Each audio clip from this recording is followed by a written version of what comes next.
Sentence script Saturday, March 9th, 2024. Script 102. Elon Musk's enrolling in chip in its first human brain. February 1st, 2024. Reading aloud.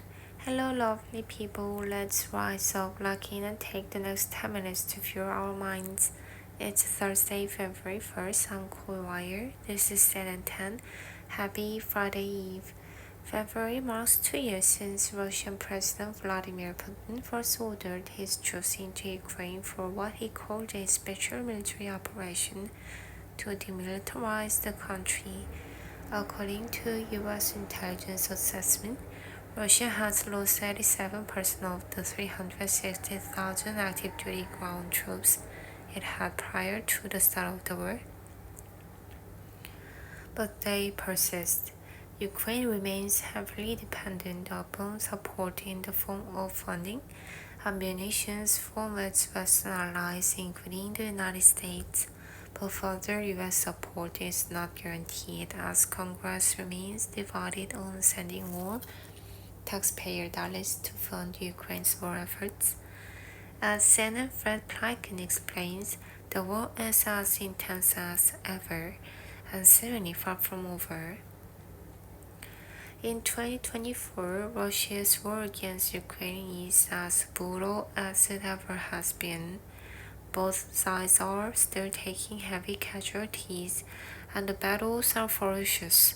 The action has somewhat shifted though, from the south of the country more towards the southeast and the east of the country. The Russians have unleashed another massive aerial campaign against sites here in Ukraine using drones, ballistic missiles, and also cruise missiles.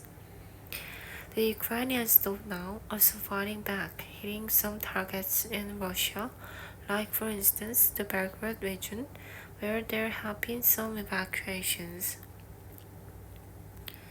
Western military support for Ukraine will continue to be essential for the country, but it's far from a certain thing, especially aid from the United States, where U.S. Congress still has not okayed further military aid for Ukraine.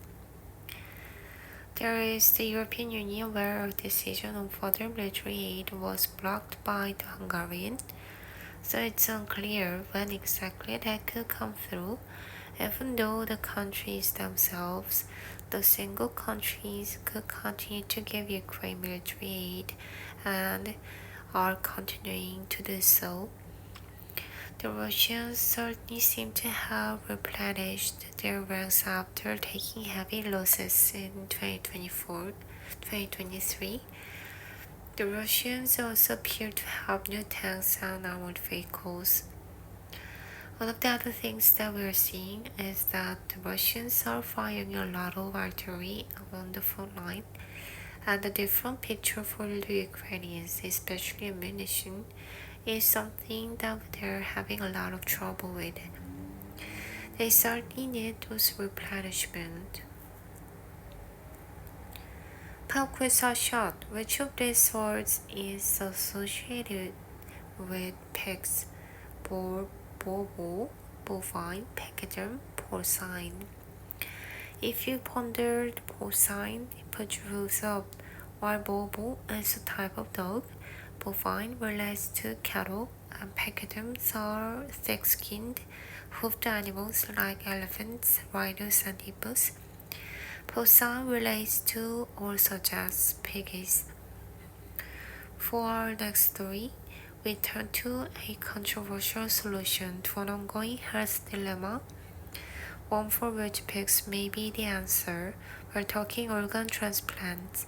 Now each organ inside our body has a specific function, right? And sometimes due to disease, accident, or other reasons, it doesn't work properly and needs replacement. So during organ transplantation, surgeons carefully remove a healthy organ from a donor and place it in the body of someone in need. It can be difficult to find a matching organ as there is a big gap between supply and demand for organs needed to save lives.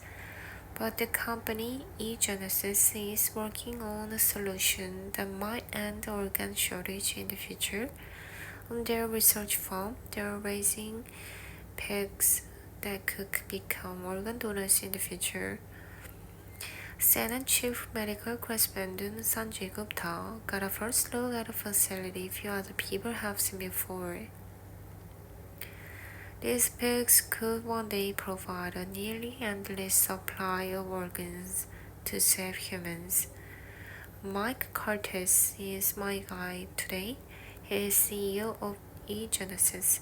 That's a company devoted to raising pigs to try and solve the organ shortage crisis. Everything's controlled, like all the feed is clean. What is clean? As you can see, the stuff is clean. We try to maintain a very clean environment here.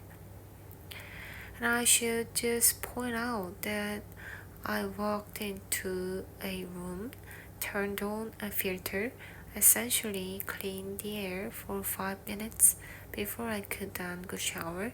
That's why my hair is wet. I've washed myself. I put on everything new here, including underwear, socks, shoes. Everything is different. Just to be in this room gives you an idea of just how clean it is in here and how important that is.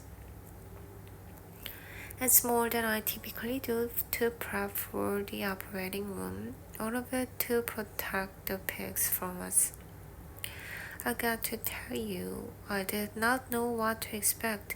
It's powerful just to be here with these pigs. This pig has 69 different gene edits, making it among the most genetically modified mammals on the planet. They do all of this with the help of CRISPR, the gene editing tool that allows scientists to manipulate the cell's DNA, knocking out or adding in genes, in this case to make a pig's organs more compatible with the human recipient. We've selected the Yucatan pig because fully grown they're about 70 kilos, 150 pounds, right? So there, the organs are correctly sized for human recipients. In January of 2022, for the first time in history, a team at the University of Maryland Medical Center transplanted a genetically modified pig heart into a living human being. It was allowed by the FDA's compassionate use pathway for experimental treatments, something used when a patient has no other options left.